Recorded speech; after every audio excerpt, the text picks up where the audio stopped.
I ran out of how many times I can count feeling instant relief as soon as I was unapologetically, brutally honest about how I'm feeling, not towards someone else, but towards myself. Now, when we label our emotions, we are activating the PFC, and you get to gain clarity on these emotions. But when you get clear on the what, the when, the why, and the how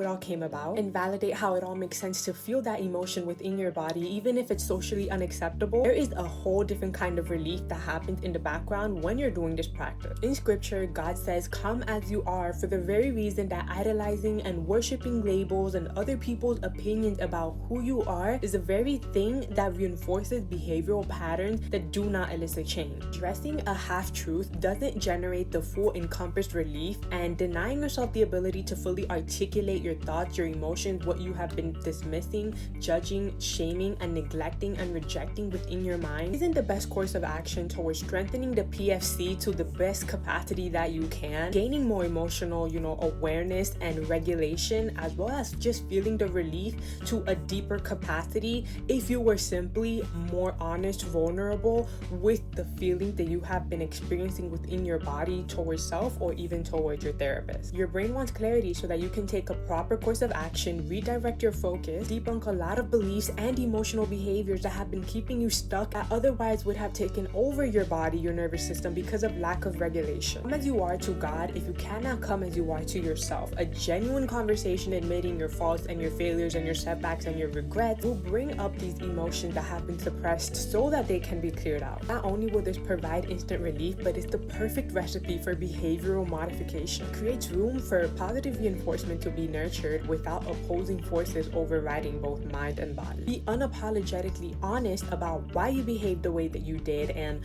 why you're still in the same pattern, as well as being honest about your own engagement, your relationship with your emotions, so that you can be able to debunk them, release them. In this moment, it's very important to acknowledge how you are engaging with your emotions so that they don't once again go into the shame spiral and get locked in there, because the shame spiral, negatively engaging with these emotions, will reinforce the same neural pathways, the same state of feeling. You may find deeper insights and revelation that make you realize this is actually a very valid emotional reaction towards an outside stimulus that genuinely hurt you. Validation creates the pathway towards coming back home to yourself, towards acknowledging the truth that you are not the labels that you had or the stories that you had acquired for yourself.